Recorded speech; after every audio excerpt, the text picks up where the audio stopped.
Muy buenas a todos. Seguimos con el tema de los algoritmos de optimización. En este caso vamos a continuar con uno, en mi opinión, de los más importantes, de los más avanzados y que pues está considerado como uno de los mejores, ¿vale? Que se pueden utilizar para deep learning y lo veréis si leéis trabajos por ahí que se utiliza por todos lados, ¿vale? Es un algoritmo de optimización que se llama ADAM, que viene de Adaptive Moment Estimation y que la idea de alguna manera trata de aunar las ventajas o agrupar las ventajas de los anteriores algoritmos de optimización que vimos. Acordaros que SG trabajaba con la idea de momento, y Adagrad o RMSProp trabajan con la idea de modificar o tener un learning rate específico por cada uno de los parámetros y que este learning rate fuese cambiando según el instante de tiempo dentro del proceso de entrenamiento. Bueno, pues Adam, ¿cuál es la idea principal? Vamos a entender un poco la intuición y luego vamos a entender la formulación matemática, que es importante.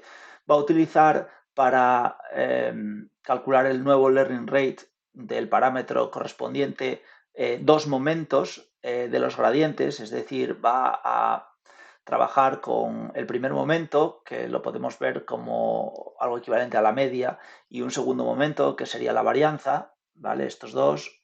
Y de alguna manera con ellos pues tratamos de capturar información diferente. Es decir, el primer momento, la media, pues tendría en cuenta un poco la dirección y la magnitud de esos gradientes. Y el segundo, que esto sería un poco equivalente a lo que haría SGD, y el segundo momento tendría en cuenta la varianza, ¿vale? Es decir, las fluctuaciones del gradiente que hay durante el entrenamiento. Bueno, claro, la cuestión es cómo hacer esto. Es una formulación matemática un pelín más compleja que os voy a tratar de explicar en la siguiente transparencia, pues en suficiente detalle como para que entendáis cómo funciona. Bueno, Adam al final funciona de igual manera. Os pongo aquí la fórmula general, vamos a focalizar la atención aquí, luego vamos a ir viendo parte por parte. Funciona de igual manera a los otros algoritmos adaptativos que vimos. Bueno, aquí no puse, lo formulé quizá un poco de manera diferente porque en estos dos momentos ya tenemos la información del gradiente. Este sería el learning rate original, pero está multiplicado por este cociente que realmente es la clave, ¿no? Es la clave de cómo Adam adapta de alguna manera la actualización de peso dependiendo de esos dos momentos que tenemos. Bueno, vamos a ver el cálculo de los momentos que viene aquí. Y el primer momento, como ya os dije, es la media, el segundo momento sería la varianza. Lo vemos porque en este caso el gradiente pues está elevado a 1, en este caso el gradiente está elevado a 2. Al final es una media, no es una media normal, es una media móvil, igual que en el RMSProp, controlada por dos hiperparámetros, que son dos hiperparámetros con los que tendríamos que jugar en el algoritmo también, que tienen unos valores que, bueno, generalmente no se suelen tocar mucho porque funcionan bastante bien, pero podrían tocarse y cualquier framework de Deep Learning permite tocarlos, que serían el beta 1 y el beta 2. El beta 1 tenéis que saber que afecta al primer momento y el beta 2 afecta a la media móvil del segundo momento de la varianza. Estos dos parámetros pues controlan, igual que en RMSProp, cuál es el efecto del último valor del gradiente en esta media móvil. Es decir, si tenemos valores cercanos a cero, que no es lo habitual, ya os lo digo, pues entonces esta segunda parte de esta fórmula sería la que tiene más peso y estaríamos teniendo en cuenta más el gradiente, el último, en el instante t, ¿vale? El que acabamos de calcular. Sin embargo, con valores de beta 1, beta 2 cercanos a 1, que es lo normal, somos menos, nos afectan menos los gradientes últimos y tenemos más en cuenta los valores acumulados que teníamos anteriormente.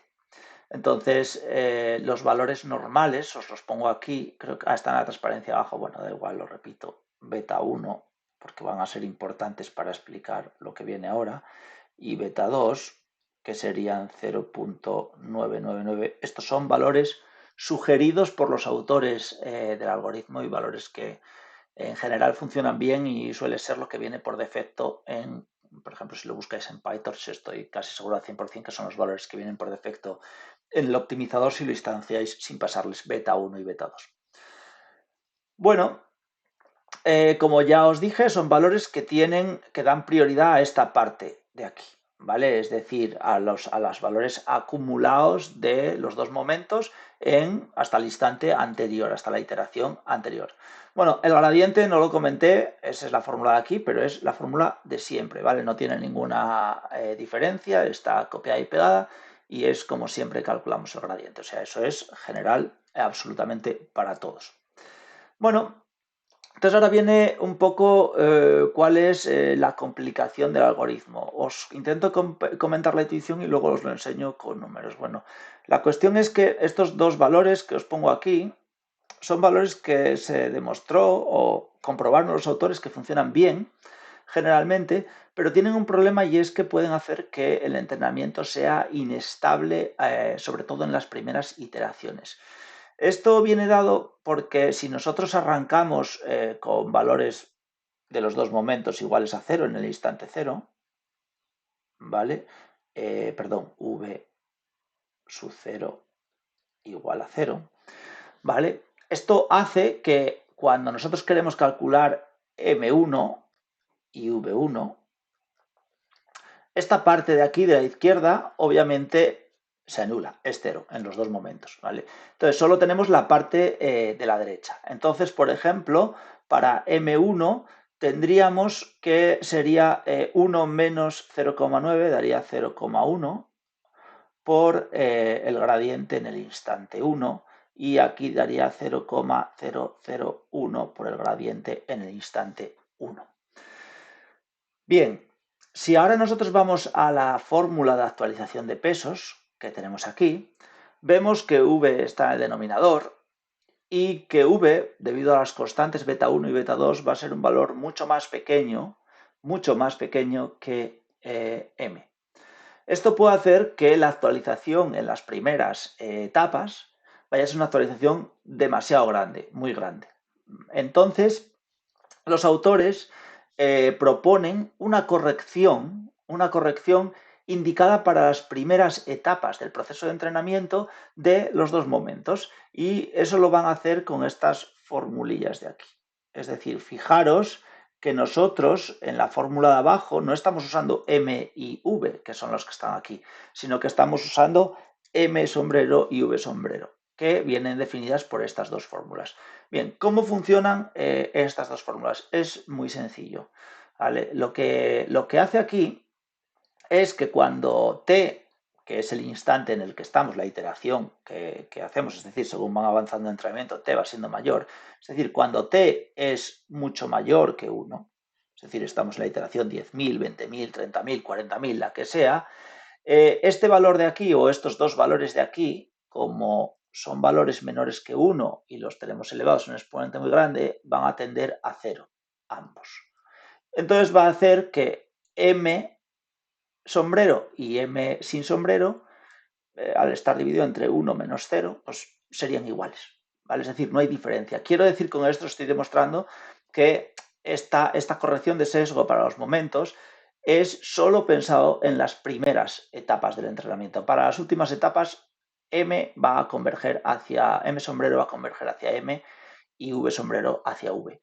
Vale, pero ¿qué pasa en las primeras etapas? Por ejemplo, vamos a poner cuando t es 1, es decir, digamos que t es 1.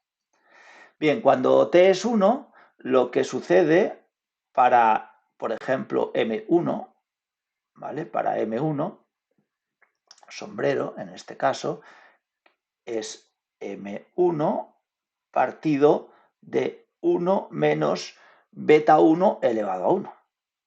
No pongo el 1 porque no hace falta, ¿vale? Beta 1 elevado a 1. Bien, entonces, si os fijáis, cuando nosotros estamos calculando M1, si vamos a esta ecuación de aquí arriba, ¿vale? Teníamos solo esta parte de aquí, ¿vale? Si sustituimos M, os lo dejo como ejercicio, quiero decir, aplicamos esta corrección de aquí, simplemente sería dividir todo esto, no lo voy a, bueno, lo pongo, venga, por ver, entre 1 menos beta 1. Es decir, esto anularía a lo de arriba.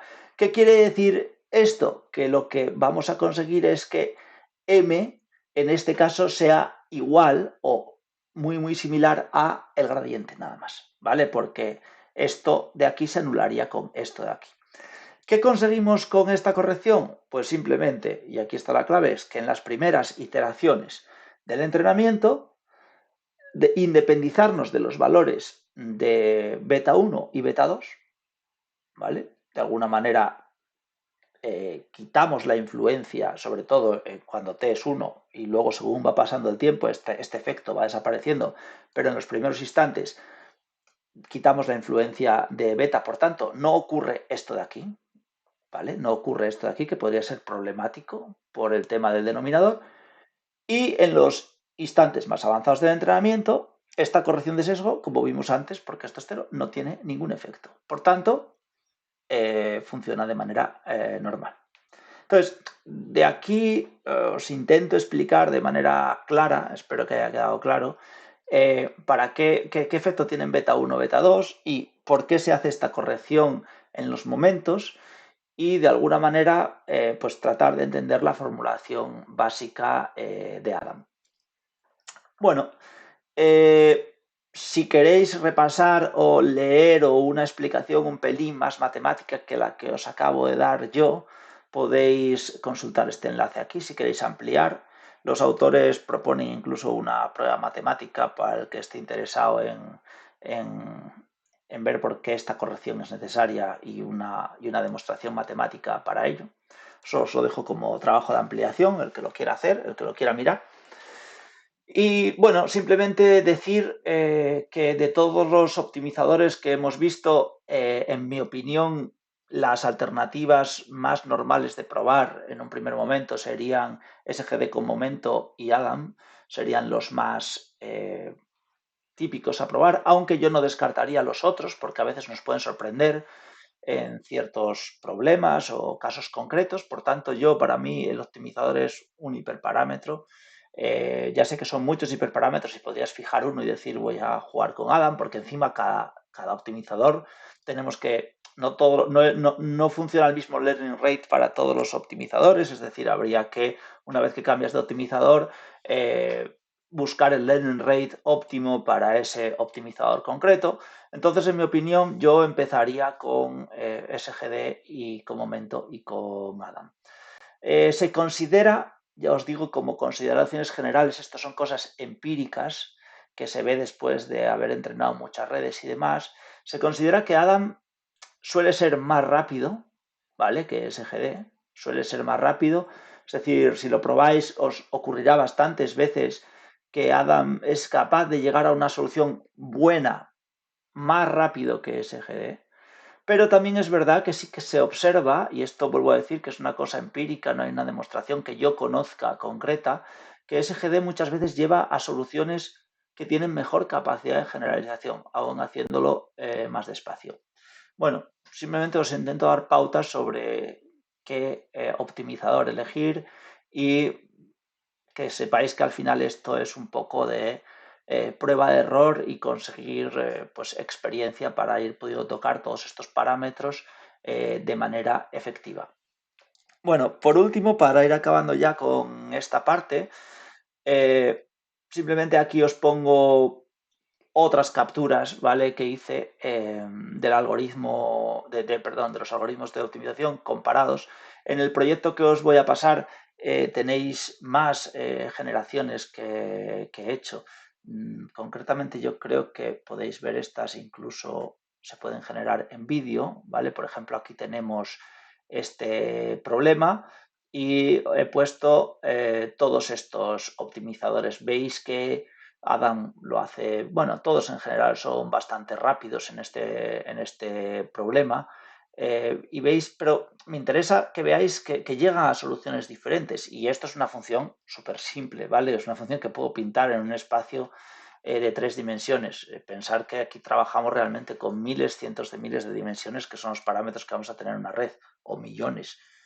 o incluso para los modelos de lenguaje nuevos, billones de parámetros, ¿no? Pero bueno, da igual. Aquí veis, pues, cómo los algoritmos, pues, alguno se va, RMSProp en concreto se va a otra solución, como por ejemplo SGD con momento, aquí al final se lía y debido al momento pues se pasa de solución, vuelve hasta que converge. En este caso SGD con este learning rate que elegí para este experimento y demás, pues es capaz de converger más rápido. Es decir, no hay una regla que digas tú, pues es que con momento siempre va a ser más rápido, depende del problema, de la superficie a optimizar y de todo, ¿vale? Es un poco lo que os quiero tratar de transmitir aquí, que no es que este siempre sea mejor que este o este algoritmo de optimización siempre vaya bien en este tipo de problemas, etcétera, etcétera, etcétera, ¿vale? General, Adam y SGD van muy bien, pero podéis probar otros, hay más que estos incluso, ¿vale? Y ver cuál os funciona bien para vuestro problema y cuál se adapta bien para lo que vosotros estéis haciendo. Como ya dije, os dejaré todo este proyecto para que podáis jugar con diferentes funciones, diferentes learning rates y generar vuestras propias figuras y ver cómo los algoritmos son capaces de optimizar estas funciones sencillitas y tratar de ver patrones y diferencias entre ellos para el objetivo al final es lógicamente tratar de entenderlos mejor y ser capaces luego de elegir el que nos venga bien en el caso concreto que estemos trabajando.